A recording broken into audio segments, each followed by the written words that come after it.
Olá, Salto para o Futuro está entrando no ar pela TV Escola. Mãos que dão forma às obras de arte. É com elas que o artista imprime sua marca na madeira, no barro, nos tecidos. No artesanato produzido pelos artistas populares, podemos identificar aspectos de nossa cultura e da diversidade que constitui o Brasil. Hoje, no quarto programa da série Cultura Popular e Educação, vamos falar sobre a arte popular e o artesanato e sobre o papel da escola na valorização dessas manifestações artísticas. São nossos convidados para o debate o professor da Universidade do Estado do Rio de Janeiro e pesquisador do Museu de Folclore, Ricardo Gomes Lima. O artesão Valdeli Costa Alves, que é de Abaetetuba, no Pará, e a assessora cultural do Centro Cultural Araçá, em São Mateus, no Espírito Santo, Erinéa Lima Oliveira. E a sua participação, como sempre, é fundamental. A produção do artesanato tradicional é uma prática que, na maioria das vezes, é passada de geração para geração. São técnicas que, utilizando recursos naturais, retratam a cultura de uma comunidade. O artesanato é elemento de destaque da cultura brasileira. E os artesãos, talentos que se espalham por todo o país. Os artesãos produzem suas obras usando as mãos, a matéria-prima disponível e as tecnologias tradicionais. Alguns deles iniciam a produção ainda cedo, em sua comunidade, e acabam se destacando nacional e internacionalmente. O artista do interior do estado do Rio de Janeiro, Francisco Moraes da Silva, o Chico Tabibuia, que começou a exercer sua arte aos 10 anos fazendo pequenas mesas e tábuas em madeira, é um exemplo deste reconhecimento. Eu fui começar daquilo, aí veio mais força para mim fazer negócio de boneco. Comecei a fazer saci-perê, fazer demônio, fazer tudo com arte de privacidade de macumba, né? E cada vez eu estou tendo mais força de fazer, porque eu levo, às vezes à noite eu vou dormir, quando eu acordo ela está aqui em cima de mim fazendo, me dando força. E acordo, quando o dia amanhece, eu passo a mão na minha enxó, na minha martelo, meu formão e vou fazer aquilo dar certinho. Por necessidade ou por brincadeira, muitos artistas começam a produzir suas obras ainda na infância. Que há muitos anos que eu trabalhava já, eu comecei a trabalhar com idade de 10 anos, né? Mas que não tinha o conhecimento. Aqui eu comecei de brincadeira quando era menino.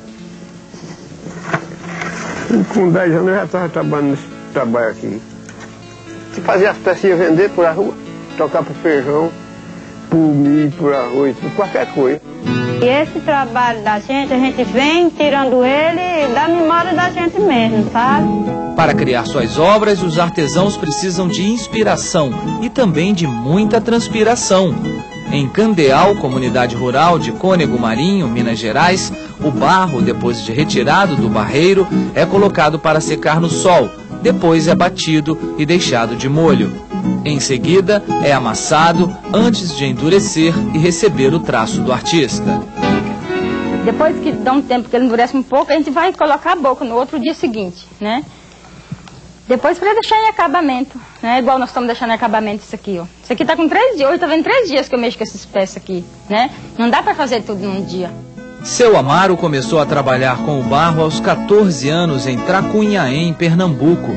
Fazia tijolos até descobrir seu talento para produzir peças utilitárias mais criativas.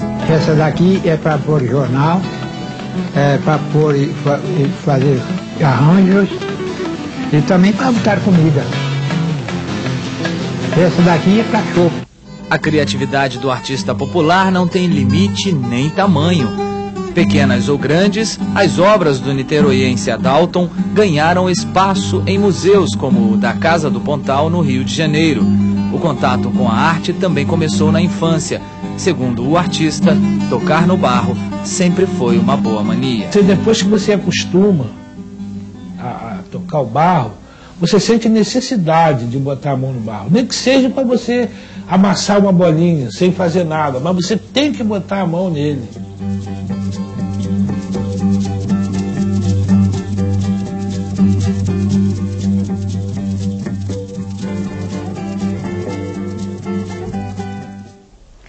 Bom, Erinéa, primeiramente eu quero agradecer a presença de vocês e eu gostaria que você falasse um pouquinho do trabalho que vocês desenvolvem lá e dessas obras que estamos vendo hoje aqui. Bom, em São Mateus, como em todo o resto do Brasil, o artesanato é muito praticado ainda. Em qualquer comunidade é possível encontrar pessoas reproduzindo peças que aprenderam com seus antepassados, com seus familiares. E são peças utilitárias, decorativas, que eles vão fazendo, vão trançando a mão, vão modelando barro. Enfim, é uma variedade muito grande de trabalhos que a gente pode ser encontrado, como esses que a gente está apresentando aqui no momento, que são feitos por crianças, né? Esse é feito de que material? Feito de papelão reaproveitado. Ensinamos até a lidar um pouco assim com não só a preservação cultural, como a preservação também ambiental. Então, na medida em que eles preparam as peças, eles vão ajudando também a conservar o ambiente limpo. Uhum. E esse outro? Essa peça é feita em argila, né? Ela reproduz bastante o cotidiano. Representa um orixá, não é isso? Gente, representa um orixá. O garoto que reproduziu essa peça, ele começou conosco ainda bem novo e mostra que ele já conseguiu um estilo, né, próprio. Quantos anos? Ele hoje tem 18 anos, mas ele começou conosco há 5 anos. Ele hoje já até fez uma exposição individual com peças bem maiores, pesando 7, 8 quilos. Então, nessa reprodução, ele procura colocar as figuras do seu cotidiano. Santos, orixás, animais, né, das redondezas. Então, a predominância é a escultura. Tá certo. Eu quero passar para o professor Ricardo. Ricardo, no boletim você fala em uma nova proposta para se entender essa diferença entre artesanato, arte popular e aí até chegar ao que chama arte erudita, né? Por que se classifica dessa forma e o que isso implica? Que implicações tem essas classificações para o trabalho dos artistas? Bem, primeira coisa é uma necessidade que eu diria quase do ser humano de classificar, né? Nós temos necessidade de classificar tudo, né? Agora, essas classificações também são muitas vezes muito perigosas, como é o caso especificamente disso que a gente está tratando aqui, do artesanato e da arte popular. Por quê? Porque isso guarda nela mesmo um tremendo preconceito, uma discriminação muito grande. Na verdade, quando a gente está falando de arte popular, nós temos por trás uma outra noção, que é a noção de arte erudita. E classificamos a arte erudita como a verdadeira arte, ou a arte em si. E no máximo que o popular vai fazer um tipo de arte que é menor, né, quando ele não faz artesanato. Quer dizer, esse raciocínio é muito falacioso, né, ele reproduz uma discriminação grande em relação ao povo, que é o verdadeiro produtor desta arte popular, né, em contraposição ao que faz a elite, né. E o que está contido mais nisso daí? Quer dizer, a arte erudita é concebida como a arte resultado de um pensar, de uma intenção de construção, né, e que seria só próprio da elite, no caso a elite brasileira, ou a arte feita para essa elite. E ao popular nega-se a capacidade de pensar, né, e atribui-se que a arte popular é resultado de um instinto, de uma espontaneidade do fazer, como se os populares ou as camadas populares não tivessem capacidade de pensar. Então elas fazem instintivamente aquilo que chamamos de arte popular. Ora, isso é muita discriminação em cima. Porque, na verdade, o que você tem é uma produção de arte, seja ela erudita ou popular, né? E por outro lado, o que você tem é artesanato, né? Enfim, tanto é artesanato o que faz o grande pintor erudito, que escolhe a sua tela, que estica a tela, que prende num chassi, que desenha o que quer pintar, que pega num pincel e vai pintar. Isto é um processo artesanal de construção de um objeto.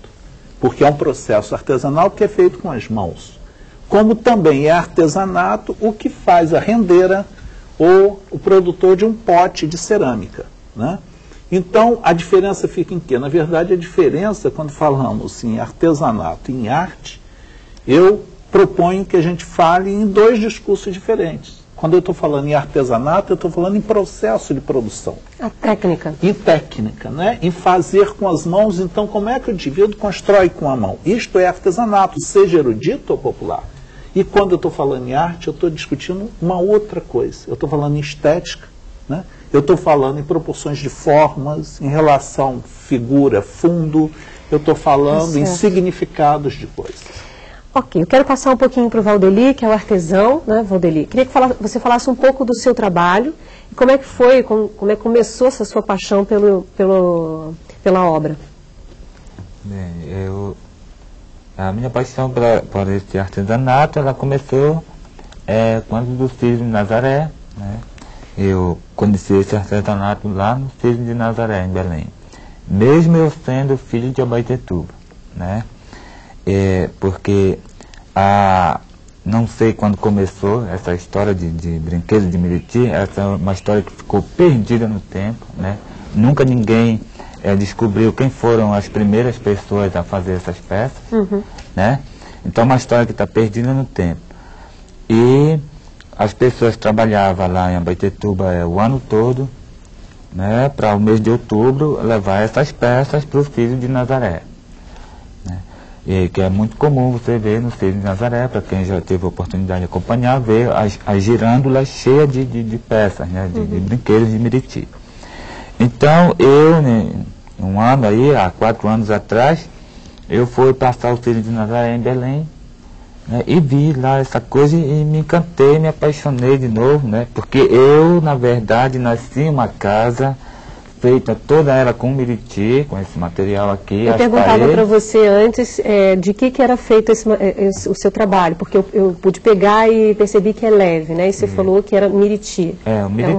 É uma árvore. É uma palmeira, é muito comum lá na nossa região, né? Em Abaetetuba, a região alagada lá, ela é muito comum, essa palmeira. E esse material aqui é o cabo da folha da palmeira, né? Então lá eles usam uma casca, a tala para fazer a tecelagem, né? Os paneiros e tecer coisas, né? E a gente pega essa que a gente chama de bucha lá, que é um isopor natural, para fazer brinquedos, para brincar de fazer coisas, né? Porque eu comecei a fazer aparelhos sonoros, barcos, né? Porque na verdade a gente retratava aquilo que fazia coisas que a gente sonhava em ter pra gente, né? Quando criança, aos meus 7, 12 anos de idade por aí, eu fazia os barcos porque eu queria ter um barco, de verdade, aqueles barcos grandes, né? Os aparelhos sonoros também, mas daí, lá onde eu morava, isso não rendia, não vendia, né? E eu precisei arranjar um trabalho, né, para depois ver a família, sustentar a família. Só que aí depois o artesanato, esse brinquedo de Miriti, foi tomando assim uma proporção assim, sabe? As pessoas foram descobrindo, a gente foi tendo a oportunidade de vender, que aí eu resolvi parar de trabalhar, né, para ficar brincando de fazer brinquedos, cara. Que bom. E aí eu queria passar um pouquinho para a Irineia. A gente sabe que você revelou traços aí de artistas da sua região. Mas eu queria que você falasse um pouquinho, se possível, do que revelam, o que as obras populares revelam para quem assiste, para quem vê. O que elas revelam dos seus autores também? Elas passam muito do sentimento que tem, né, que vai na alma de cada um. Pois é, o Valdeli falava de um sonho, né? Ele queria ter um barco, então revelou um desejo dele a partir do momento que ele fez a obra dele, Isso. né? E eles transferem, né, todo aquele sonho, todo aquele ideal para o objeto que eles produzem. Por isso que cada peça é única, né? Cada artesão tem o seu estilo. Não se repete, a gente não consegue. Por mais que a gente tente, a gente não consegue imitar o outro. Pode até fazer o objeto, mas a marca que se imprime é diferente. Ok. A gente tem perguntas, Mônica? Tenho sim, Bárbara, da Gisele, do Colégio Estadual Arthur Vargas, em Angra dos Reis. E ela diz que o teleposto está lotado de normalistas e animadores culturais de outras escolas. Nos vários exemplos de pessoas que vivem do artesanato, como lemos no boletim, vimos quão importante é o seu aprendizado. Antigamente, as escolas ensinavam artesanato como tricô, crochê, costura, pintura, marcenaria, escultura, etc. Por que este aprendizado foi retirado e desvalorizado se sabemos o quanto ele auxilia no sustento de muitas famílias nos dias de hoje? Ricardo, ela faz uma referência aí ao seu texto, que consta do boletim de hoje, né? E como é que você vê essa pergunta da nossa cursista, da Gisele? Né? Olha, Gisele, eu realmente não sei te dizer por que foi retirado do currículo escolar. Eu sinto um certo lamento, né? Um certo lamento na tua fala, e eu comungo desse lamento. Porque eu acho que o ensino dessas artes sempre foi um campo, né, que permitia uma interação da escola extrema com a comunidade dos alunos, né, com essa população que a escola existe para atender. E eu vejo que o canal do fazer artesanal é um canal que sempre aproximou, né, a criança, o aluno, o jovem, o adolescente da escola. Né? Eu acredito, espero que isso retorne. Agora, que isso retorne, talvez, por um lado, teve um momento da escola que foi muito ruim, né? Que o ensino dessas artes esteve extremamente alienado. Pois é, isso tem que ser, desculpa eu te interromper, Ricardo, mas isso teria que ser obrigatório no currículo. A escola tem autonomia no seu projeto político-pedagógico para oferecer ao seu aluno aquilo que ela acha interessante. Talvez, isso que você está falando, cria um outro problema também, a partir do momento em que você determina que isso deva estar no currículo ou não. Essa né? coisa imposta, assim. Talvez a Irineia, como arte educadora, né? Pois não, Irineia, pode falar. Olha, apareceu a educação artística, né, foi colocada no currículo e substituiu, né, a disciplina trabalhos manuais, que o fazer artesanal, no caso o tricô, o crochê, os bordados, eles apareciam com o nome de trabalhos manuais. Com a educação artística, eu acredito que professores até de outras áreas, principalmente de comunicação, passaram a ministrar essa disciplina. E às vezes até artistas mesmo. Então eu acho que cada um, vamos falar numa linguagem mais popular, puxa a brasa para sua sardinha. Então as coisas acabaram, né, descambando. Se eu gosto de música, eu vou me interessar mais pela área de música. Se eu gosto mais do artesanato, eu me interesso mais, vou ensinar os meus alunos, vou criar condições para que meus alunos façam artesanato. E assim por diante. Eu acho que se perdeu um pouco com a introdução de educação artística. E que nada impede de ser retomado. Sim. E dentro da própria educação artística a gente poderia estar revendo essa discussão. Ok, Naira, do Tocantins, está aguardando a gente. Olá. Boa noite, meu nome é Naira, eu falo do teleposto da Escola Paroquial São Pedro de Ananás. O artesanato é de suma importância para demonstrar a cultura de um povo. Que medidas a escola pode tomar para conscientizar os educandos a valorizarem e a expressarem essa cultura? Obrigada e boa noite. Obrigada a você, Naira, pela sua participação hoje aqui no programa, viu? E é claro que eu sempre espero ouvir você nos outros programas, nas outras séries também. E aí eu queria passar para o Valdeli, porque eu queria saber como é que, se você desenvolve algum trabalho com a escola, se a associação da qual você faz parte tem algum trabalho ligado à escola, e como é que você vê essa questão, por exemplo?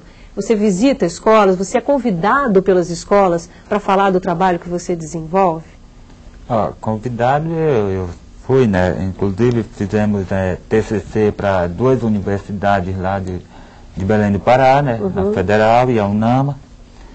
E a gente, como associação lá em Abaetetuba, a gente ainda não desenvolve assim, um trabalho na escola, porque a nossa associação está tão nova, né? Ela está completando 2 meses ainda, né?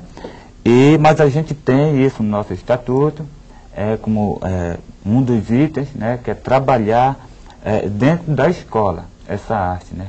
Porque é para não deixar morrer. Né? E quanto à escola, eu vejo assim, que eu acho que até dever do professor deixar que o aluno desenvolva, mostre suas habilidades, né? Tipo assim, porque o que faz o balão, eu costumo dizer assim, que o que faz o balão subir é o que está dentro dele, e não as cores, né? Não é o colorido do balão, é o que está dentro dele. Então, vamos ver o que esse aluno lá, que está lá na escola, tem dentro dele, né? Se de repente ele não é um artesão, pelo menos, me referindo a Abaetetuba, quem nasce em Abaetetuba é um artesão nato, ele já nasce com esse dom, né? Então, quem sabe, né, na comunidade dela, da Inéia, por exemplo, né? As crianças que estão nascendo, se deixa ele mexer no barro dentro da escola, vai ver que ele é um grande artista também, né? Já traz isso de berço, né? Então, e assim eu acho que é...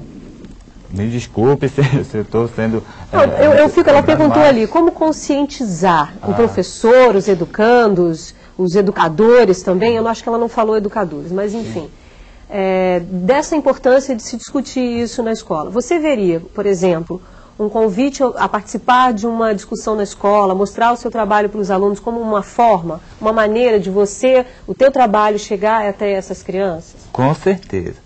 Porque, você gostaria, por exemplo, de ser convidado? Eu adoraria, né? Isso é tudo que eu sonho agora, né?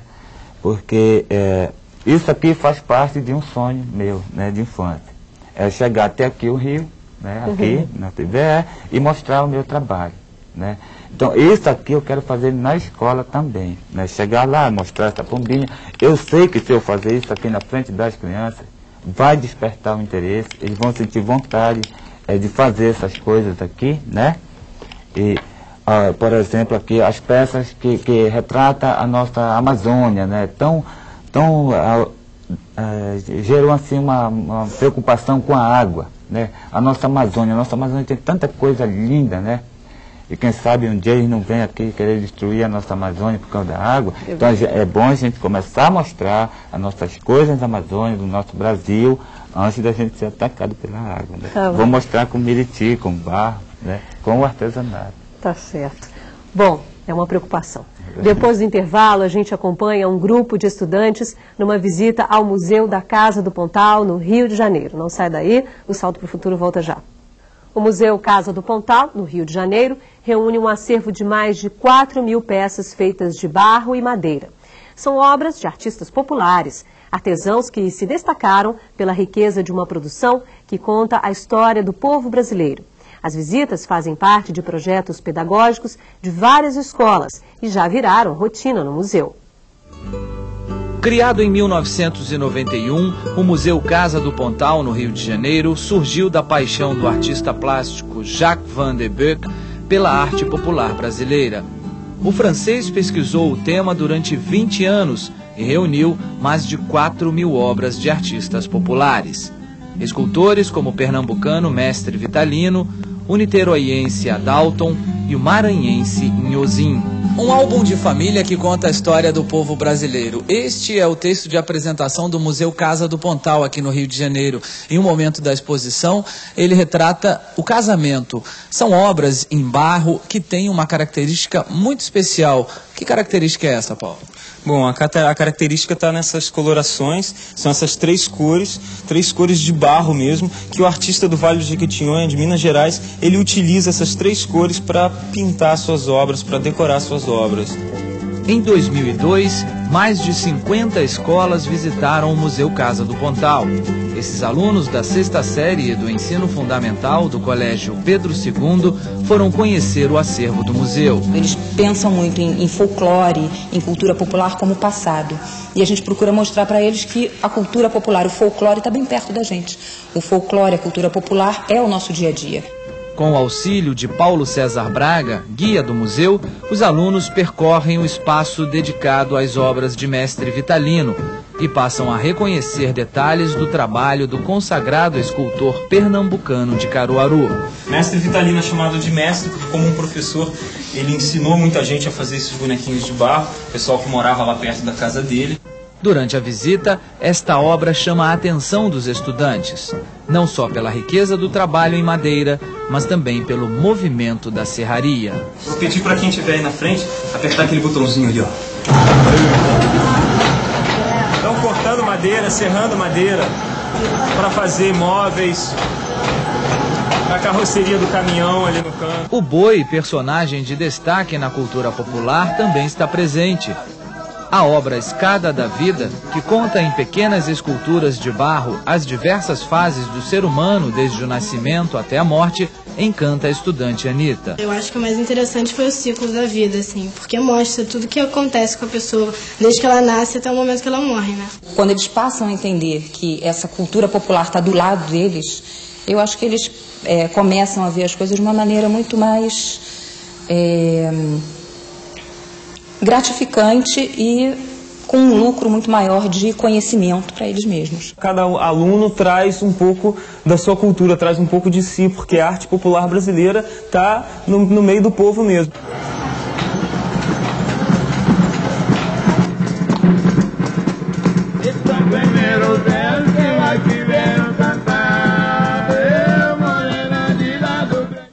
Erinéia, a gente pôde ver aí no vídeo, né, uma escola fazendo uma visita. Essa visita certamente faz parte de um projeto que tem uma preparação anterior.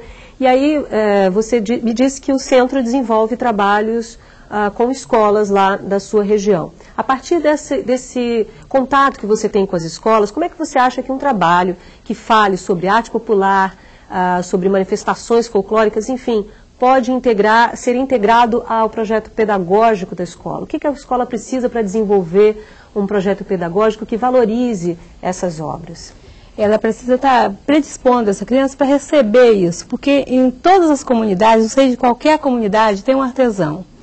E às vezes ele nem é percebido.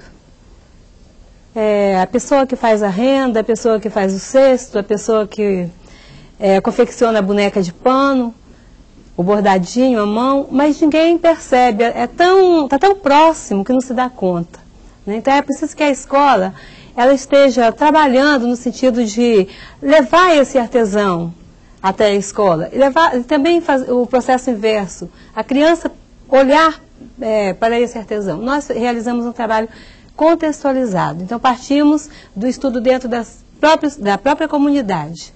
Então, se na minha comunidade tem uma pessoa dedicada ao artesanato de festas, por exemplo, alguém que confeccione os bichos do Rei de Boi, então vamos até lá com esses alunos. Então, no Centro Cultural Araçá se trabalha dessa forma, toda uma sensibilização, visita a museus, leitura de fotografias, de vídeos, enfim, tudo que a gente pode fazer. Quem convida quem lá? Vocês vão até as escolas ou as escolas vão até vocês? Nós temos um informativo.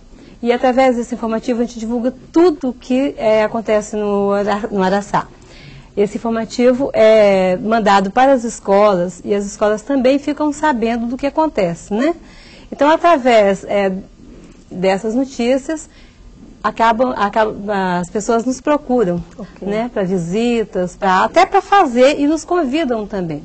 O Wesley, que é o rapaz que fez o garoto que fez o orixá, ele já monitora a oficina, ele já sai do Araçá para dar oficina na universidade, para dar oficina nas escolas. Tá certo. Francisco, do Rio de Janeiro, olá. Boa noite. Eu sou Francisco, sou animador cultural do CEP 169, Maria Augusta Correia. Eu estou no teleposto do CEPAC, com outros animadores culturais, professores, a orientadora Nazaré. Tá? Minha pergunta é o seguinte: no meu modo de ver, todo artesão é, antes de tudo, um artista. Para mim, o que ele faz é arte. No último parágrafo do capítulo 5 do boletim, fala sobre equilíbrio de massa e proporção de contraste. Eu queria definir arte e artesanato. Eu gostaria de uma explicação melhor sobre isso, se possível. Muito obrigado e boa noite. Francisco, muito obrigada pela sua participação hoje aqui no Salto, tá bom? Professor Ricardo. Francisco, você tem razão. Eu acho que a questão não está bem explicada, né, no texto. E porque, na verdade, ela é uma questão muito difícil, né? A definição de arte, uma explicação do que é arte, a gente usaria várias séries do programa Salto para o Futuro e seguramente não chegaríamos ao final dela, porque é uma discussão que vem acontecendo ao longo de décadas nesse universo de trabalho com arte, né? Mas eu acho que tem uma questão que, para mim, eu acho coloca, de certa forma, os pingos nos is. Quando a gente está lidando com arte popular, com artesanato, em contraposição a isso que se chama arte, que é pensar que estamos lidando com duas coisas diferentes. Nós não podemos comparar, por exemplo, nuvem com feijoada, né? Ou não podemos hierarquizar e dizer o que é melhor, se é a nuvem ou a feijoada. Porque dependendo do seu critério, você vai usar uma coisa ou outra. Você vai falar que a nuvem é melhor porque ela traz a chuva. Ou o outro vai dizer que a feijoada é melhor porque ele está com fome, né? Então, isso vai variar muito, porque na verdade são elementos de natureza distinta. E é essa que é a minha proposta, para que as escolas pensem esse universo a partir daí, né? Que pensem que quando se falar em artesanato, estamos falando em processo de construção de objeto manual, por isso ser artesanato, né? Feito à mão.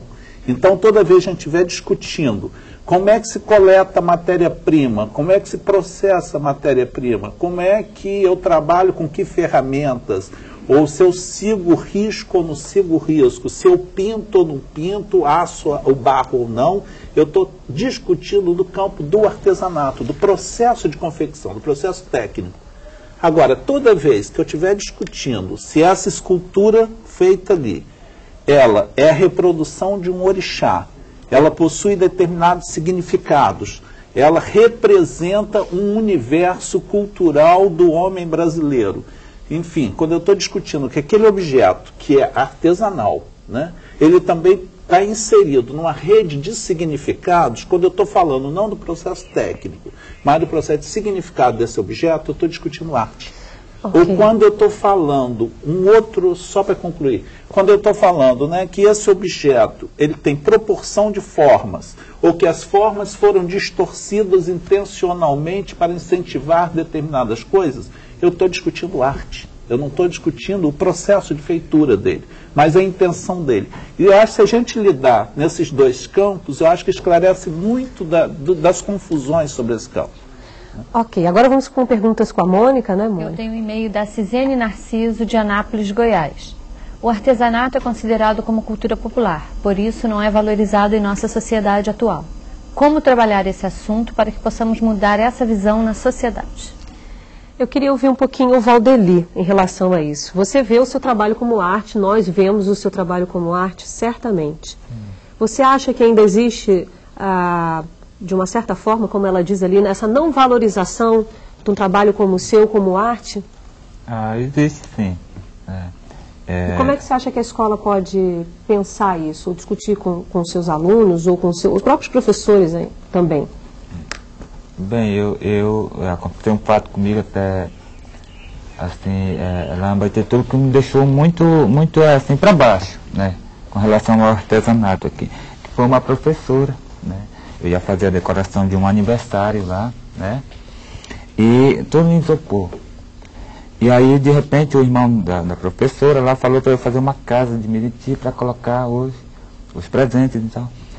E ela chegou, a professora, e disse para mim, não faz de Meriti. Aí eu disse, por quê? Não, porque Meriti vai parecer um aniversário muito pobre. Quer dizer, há um certo preconceito com o Meriti, sim. E eu fiquei, assim, triste porque eu ouvi isso de uma professora, né? Mas isso lá na minha cidade, né? Isso não quer dizer que no resto do Brasil seja assim, né? Uhum. Mas, bem, eu vejo assim que o que precisa hoje é, como a Kelly, né, falou, que eles divulgam, mostram o trabalho deles, né? E as escolas procuram eles para divulgar isso para as crianças, mostrar o que é a cultura daqueles determinados polos, né? Assim, e fazer com que isso, as pessoas também olhem, não como preconceito mais, né, para esse artesanato. E incrível que também o artesão, nós artesãos, assim, agora eu vou defender o artesão aqui. Fique à vontade. Assim, a gente é uma classe que não dá prejuízo para ninguém. Artesão, ele não faz greve, ele não leva empresário nenhum ao ministério, né? Então, quer dizer, está na hora dos governos, assim, também, olhar um pouco, assim, sei lá, com mais carinho, né, pra gente, porque nós de Abaetetuba, a gente conseguiu trazer o nosso trabalho até aqui, o Rio, porque a gente foi ajudado pelo artesanato solidário. Né? Então, quantos artistas por esse Brasil afora não conseguem, estão aí escondidos, por falta também de um incentivo, né? De uma busca, assim. Tá certo. Tá? Ok, João Batista do Tocantins já está aguardando a gente. Olá, João. Olá, Bárbara. Nosso caloroso boa noite, estendido à Elaine, à Mônica e aos especialistas palestrantes da noite. Eu sou o João Batista, coordenador de aprendizagem do Teleposto, do Colégio Estadual Adolfo Bezerra de Menezes, Araguaína, Tocantins. A pergunta é da telecursista Aldeísa, professora da primeira fase do ensino fundamental. A nossa pergunta até tem a ver com a pergunta que o Francisco fez. Em vista da classificação citada no boletim entre artesão e artista, ou seja, esta oposição entre artesanato e arte, como trabalhar em sala de aula essa diferenciação de forma dinâmica e proveitosa? Boa noite. João Batista, já estava até estranhando, porque você não participou no primeiro dia, no segundo, estava até estranhando, que sumiu o João Batista. No último dia da última série do ano passado, você esteve aqui, estava estranhando. Que bom ouvir você, tá bom? Espero você amanhã também. Eu quero passar para o Ricardo, e aí vamos tentar fazer uma situação concreta aqui. Perguntava para você antes do programa começar, aquelas garrafas do Rio Grande do Norte, do Ceará também, que tem areia, tem um desenho, um formato de uma paisagem, enfim. Painéis feitos em Pernambuco, costurados as bonecas de pano, costuradas no painel, e aí remontam ali uma cidade, enfim. Eu perguntava isso para você, se isso era, o que era considerado, e você disse arte. Agora, ele não tem um valor de arte, né? Ele foi no meu caso, eu pude comprar com um valor baixo, não considerado um valor de arte, né? Quando você chama alguma coisa de arte, aquilo sai muito caro. Quem define isso? Quem diz que aquilo não deveria ter um valor real de arte? Talvez para esclarecer melhor a dúvida de quem...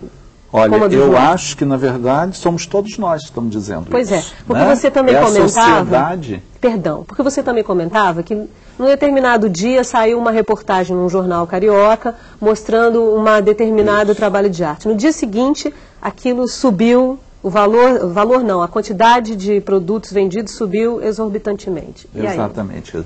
Eu acho que a questão que o João Batista coloca, né, e que você reafirma aqui, é a grande questão que está cercando toda essa discussão da arte popular, né?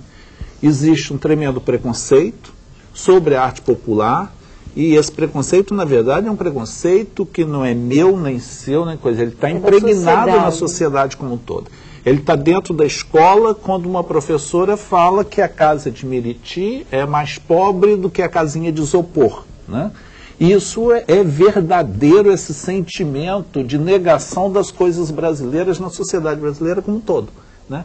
Ela traduz um modelo de uma sociedade colonizada que tem vergonha de se ver, que tem vergonha das suas coisas. E a arte popular, o artesanato, é uma das nossas coisas brasileiras. As garrafas de areia são parte de nós, né?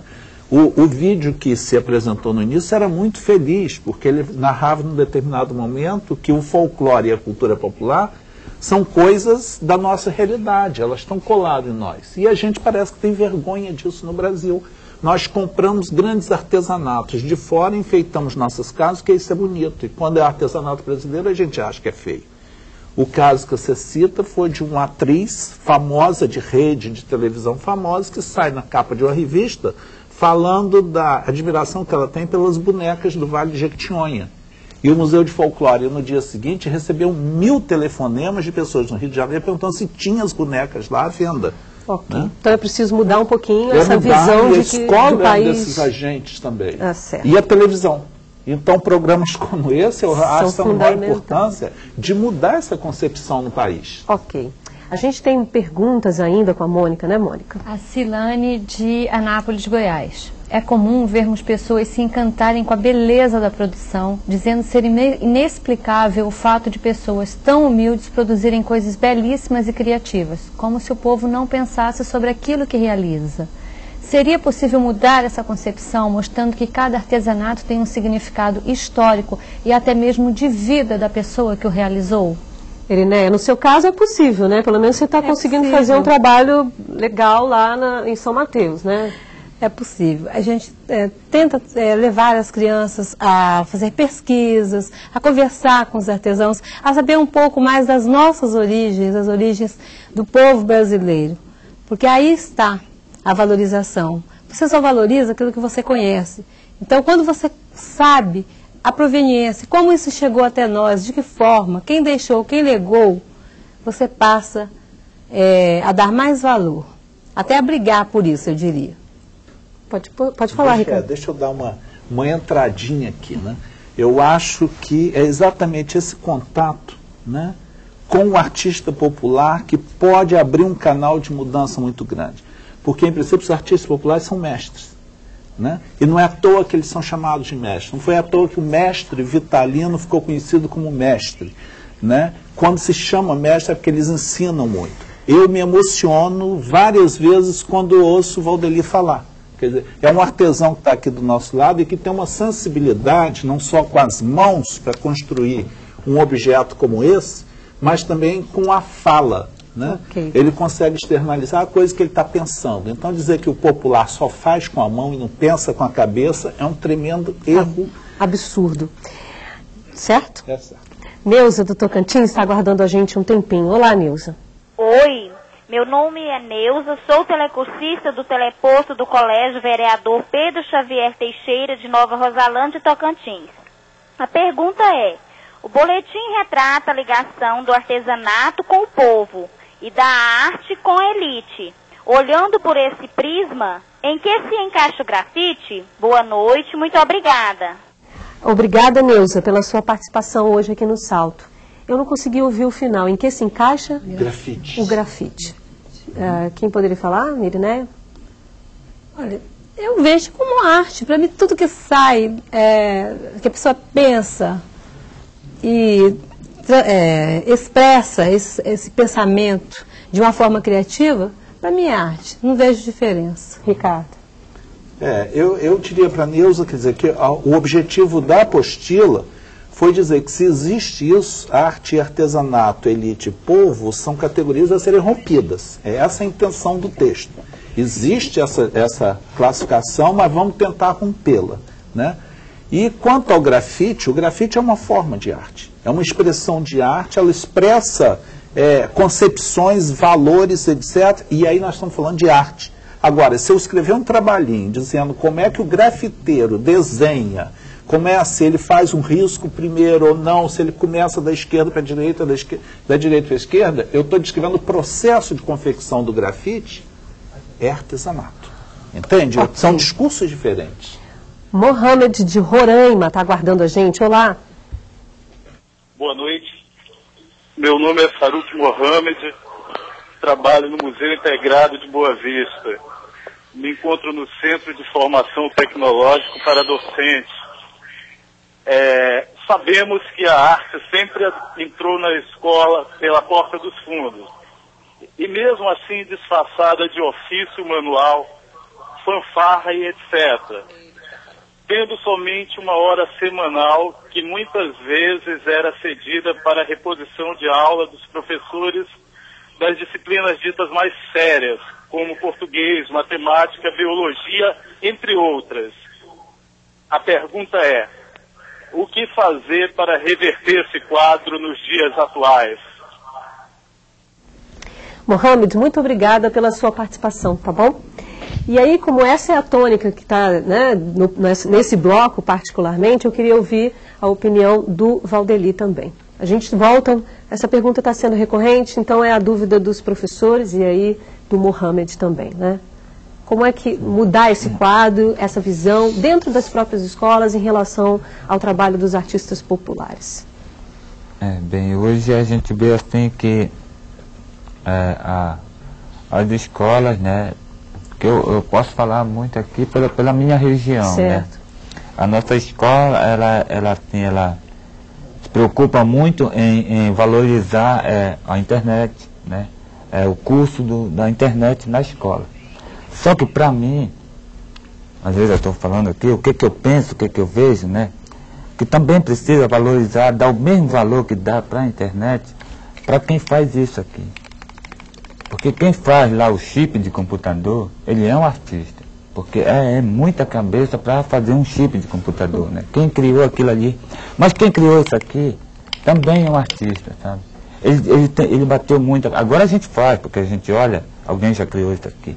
Mas quem criou primeiro isso aqui, a primeira pessoa a fazer uma peça dessa, qualquer artesanato, então ele também é um artista. Então, o mesmo valor que eu vejo que a informática tem hoje, né, tem também o artesanato.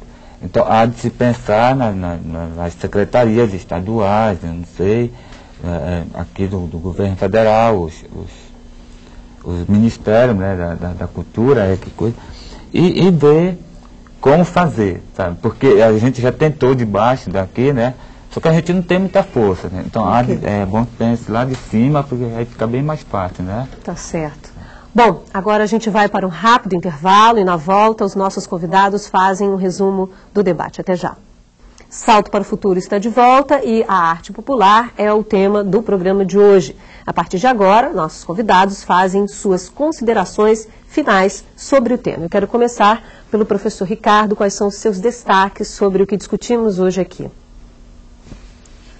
É mais, talvez, do que um destaque, eu tenho um pedido a fazer. Quer dizer, eu lido com essa questão da arte popular, né, com uma expectativa muito grande de reversão desse quadro de preconceito que é dado no Brasil sobre essa produção magnífica, né, e tão diversificada do país. E nesse sentido, quer dizer, para mim, nessa luta, né, a televisão ou o programa como Salto para o Futuro é um parceiro da maior importância, como a rede de escolas do país todo. E é justamente o meu apelo para isso, para a instituição escola, para os professores de Goiás, Tocantins, enfim, todos que nos ligarem, aqueles que estão nos assistindo, que entrem, né, nesse trabalho de valorização da cultura popular, porque eu acho que isso reverte um quadro nacional, reverte a questão da autoestima brasileira, que às vezes é tão baixa, né? Eu acho que a escola é o grande canal disso e ela pode, né, lançar mão, né, dos artesãos que estão aí ávidos a participar, como o Valdeli aqui, se colocar à disposição, e eu asseguro a vocês todos que vocês encontrarão nos artesãos brasileiros grandes mestres que levarão para dentro das escolas, né, muito conteúdo a ser trabalhado, não apenas pela área específica da arte, né, mas como todas as outras disciplinas do português, a matemática, a história, a geografia, né? Eu acredito que a escola tem muito a dar e que os artesãos também têm muito a dar para essa escola. Obrigada. Erinéia, seus destaques. Eu agradeço, em primeiro lugar, a oportunidade de estar aqui hoje falando um pouco do nosso trabalho e espero que a partir dessa breve apresentação, onde deixei transparecer em poucas palavras que é possível se lidar com o artesanato na escola, se sensibilizar crianças e jovens para esse fazer artístico da maior importância, da maior relevância dentro do nosso país, que de agora em diante as pessoas revejam com mais carinho tudo isso e passem a trabalhar o artesanato nas suas escolas, numa visão mais abrangente da identidade nacional, que está se perdendo se a gente não tomar um certo zelo em estar fazendo esses resgates e essa preservação. A gente pode perceber, né, pela pergunta dos professores, que uma das angústias é o como, né? O como eu posso, como eu tenho contato, como eu faço. Se existe um como, que como seria esse? O que é esse como? O como? Eu acho que deixar, em primeiro lugar, as crianças e os adolescentes bem à vontade, para eles optarem por aquilo que eles querem fazer. De repente, se eu chego na escola e coloco para fazer cerâmica, não é aquilo que ele quer. Nós trabalhamos com a liberdade de escolhas. Colocamos aí várias oficinas e deixamos que ele escolha aquela que melhor lhe interessar. E a descoberta, porque nós trabalhamos também com as inteligências múltiplas. E aí nós vamos ver quem se sai bem. Tá, ok. Valdeli, seus destaques. O que você quer deixar para o professor, para os professores que estão assistindo a gente? Eu queria, em primeiro lugar, agradecer aqui, né, ao programa Salto para o Futuro pelo convite, né, Eu que vim lá de longe, lá de Abaetetuba, no quente, né? No quente. A gente perguntou para você o que significa Abaetetuba. Abaetetuba é terra de homens valentes, né? Mas valentes assim, não é valente de briga. Não, a gente entendeu. Então, é de valentia de luta. De luta, é. E Abaetetuba é uma cidade muito bonita, você precisa conhecer, cercada de muito verde, não tem poluição, não é industrializada, né? A gente vive lá basicamente do comércio e do artesanato agora, né? A Abaetetuba já foi conhecida como a terra da cachaça, hoje ela está sendo reconhecida assim como a terra do brinquedo do Miriti. E o que eu queria deixar para os professores é que, no meu caso, eu estou em Abaetetuba, né? Moro em Abaetetuba, mas gostaria muito de ajudar em todos os cantos desse Brasil. Levar, mostrar, falar desse trabalho aqui, que é a minha área, né? E em todos os lugares do Brasil. Então, se alguém estiver interessado, que procure aqui o Salto para o Futuro, que daqui entre em contato comigo, a gente ou pode o próprio fornecer, Museu de Folclore também. O próprio Museu do Folclore, a gente pode fornecer o material que a gente tiver, né? Então a gente está à disposição para isso. Ok. Tá? Bom, Salto para o Futuro de hoje fica por aqui. Eu agradeço as participações do Ricardo Gomes Lima, professor da Universidade do Estado do Rio de Janeiro e pesquisador do Museu de Folclore. Do artesão Valdeli Costa Alves, de Abaetetuba, no Pará. E da Ireneia Lima Oliveira, assessora cultural do Centro Cultural Araçá, em São Mateus, no Espírito Santo. Amanhã, no quinto e último programa desta série, vamos falar dos diversos modos de ser brasileiro e de como essa diversidade é tratada na escola. Mas antes, você assiste a mais um trecho da série de cine-documentários produzidos no Brasil na década de 30. Os filmes traçam um panorama da cultura nacional e foram produzidos sob a orientação do escritor e etnógrafo Mário de Andrade. No trecho de hoje, vamos conhecer melhor o tambor de crioula. A gente se vê. O tambor de crioula foi a primeira manifestação a ser documentada no Maranhão. Este tambor seria uma dança ou brincadeira de origem africana praticada pelos escravos.